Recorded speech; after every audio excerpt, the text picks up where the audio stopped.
Hey fellow mutants, welcome back to another video, and in this video we're going to talk about the negatives of the Kenobi show, or episode 3 I should say. I did a generalized review of it. I did what I think worked well in the episode, or what I liked. And so now it is time to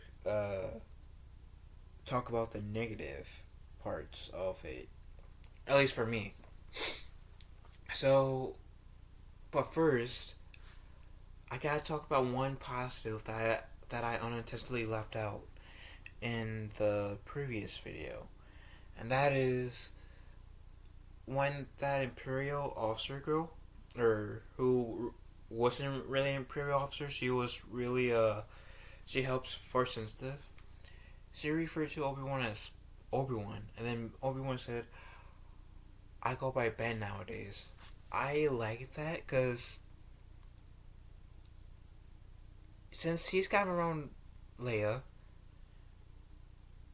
and two, his line with Obi-Wan's Obi-Wan's line to Luke saying, "I haven't gone by the name Obi-Wan since before you were born," I would appreciate to hear the name Ben more. So I really liked that moment. So that's my one positive that I left out unintentionally from the last episode. So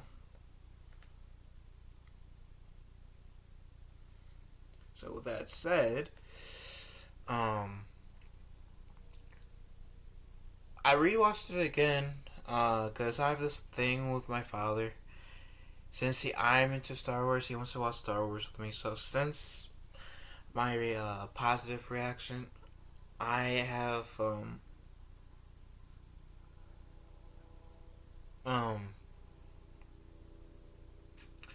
I have rewatched it with my father. So now all the information is fresh in my head.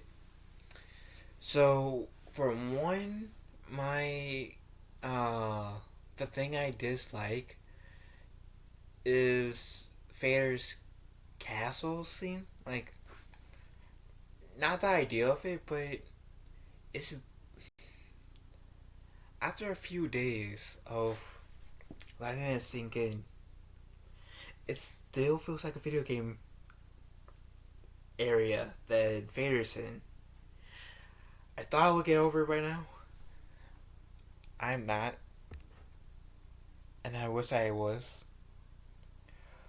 But that was one negative for me. Is the castle scene. And maybe I'm being too nitpicky here.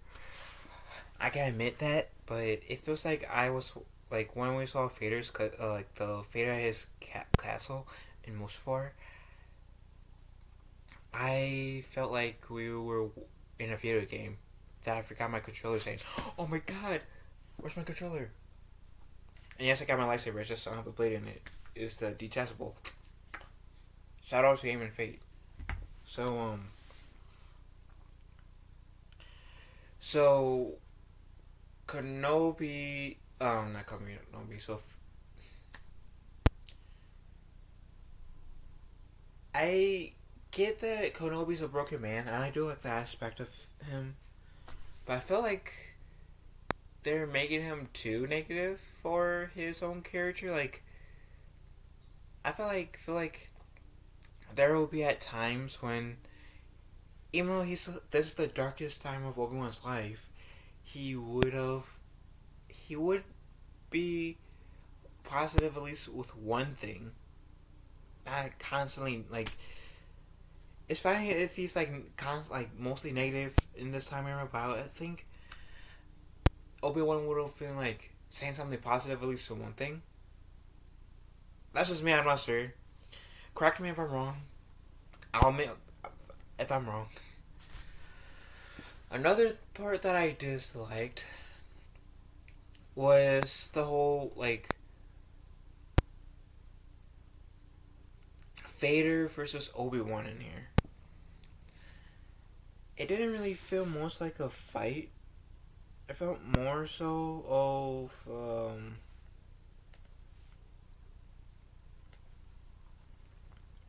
the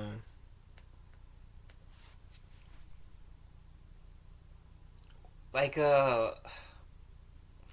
from Vader's perspective, it did seem like he was toying with him, like I said in the previous video. I liked that, but also it seems like Vader was barely holding back. It feels like Obi-Wan, from Obi-Wan's fight perspective, he was more focused on running than standing his ground for a little bit, because that's the whole reason why he stayed back, right? Was to distract Vader so Leia could essentially run away, right? And so it would be nice if Obi-Wan just stood his ground, you know, say his thing, you know. But then he wouldn't, like, the chances of him getting his like arm burned would have been less, or or if he did try a bit more besides so busy of running, then that could have made the whole fire part for me personally like, oh shit, even at this moment when Obi-Wan's actually trying to defend himself, trying to fight, maybe not trying to kill Vader, maybe not, but actually trying to fight to distract Vader against, so he won't go after Leia, I would have been more invested. But I was like, oh, okay. And I know some people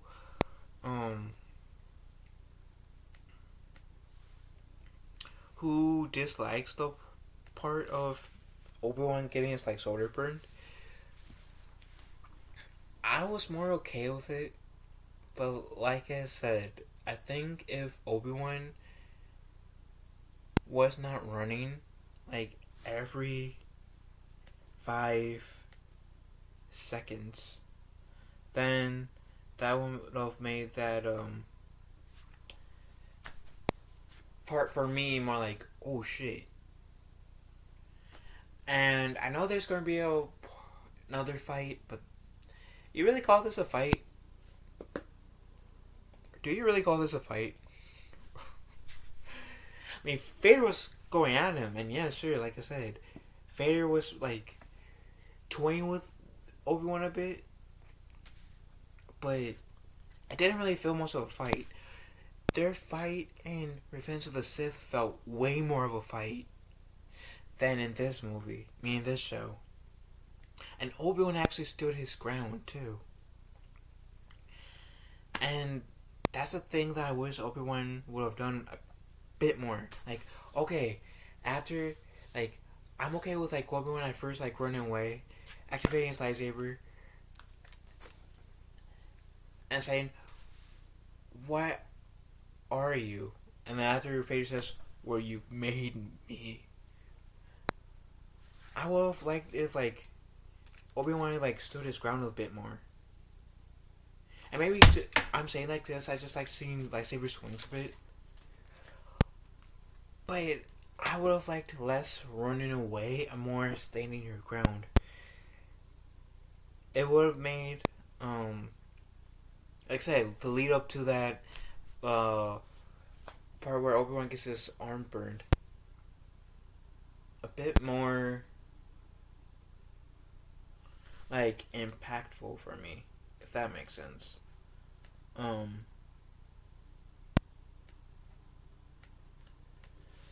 What else? What else? Um, I would have. I don't know. Maybe this would be in the second fight. Hopefully, it will be a fight. But I think that would have been cool to have like what Ahsoka did in Rebels. And sorry if I took forever to come up with a line, but like I would have loved to see Obi-Wan do it in Rebels, cutting off part of the helmet of Vader, and we've seen maybe a bit more of Anakin Skywalker's face underneath the Vader mask, and Obi-Wan like being, oh my god, like being more horrified, I guess, because that would be the first time Obi-Wan has seen Anakin's face since he got burned on Mustafar. So I would have liked that part, and would love to see that part if they ever have part 2. And of course, if tying back to what Obi-Wan said in Return of the Jedi, he's more machine now than man. Take his lightsaber, cut off Darth Vader's hand or hands. That way, we can have kind of like a tie-in to that line. So then that way, like, Disney can say, "See what we did there? See what we did there? We remember the whole Vader. He's more machine now than man, twisted and evil." That line, the second fight could lead into that fight, except like that statement essentially. Of course, that'll be what 15ish years later, but still. Just saying, you guys have a really good opportunity here. A really good opportunity. And I would love to see that. Would totally love to see that.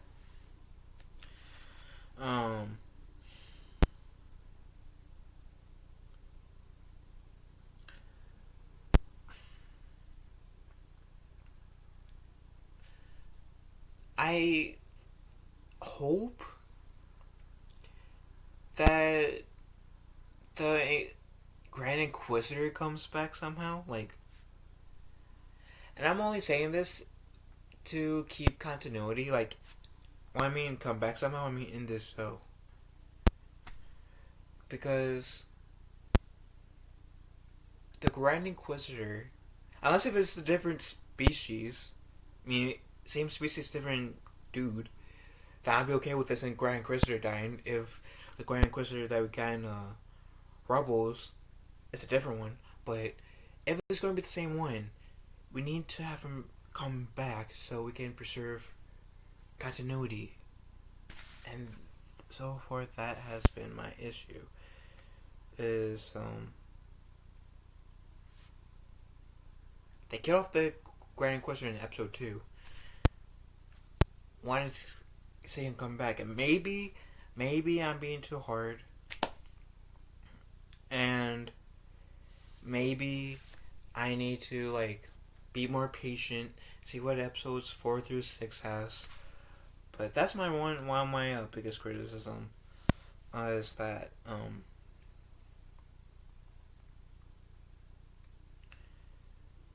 but outside of that, I mean, I still have some criticisms in my head, but I feel like those are worth noting mostly. I like I said, I do hope that next time we get this match, Vader versus Obi-Wan, that Obi-Wan does put up more of a fight. Because the fight that he put in this was pathetic, in my opinion. I get that the guy is broken, but he would have put on more of a fight than this. But we still got 3 more episodes left, so that means 3 more weeks left of Kenobi. So that was my best Darth Maul imitation. But anyways, what do you guys think about the episode? Let me know what you guys had issues with this episode. in the comments down below. Catch you guys later. Love y'all. Have a wonderful day. And don't forget, I did make a video listing why I thought it worked in this episode. I will put a link to that video in the chat below. And with that said, love y'all. Have a wonderful day. Be kind to one another. And may the force be with us all.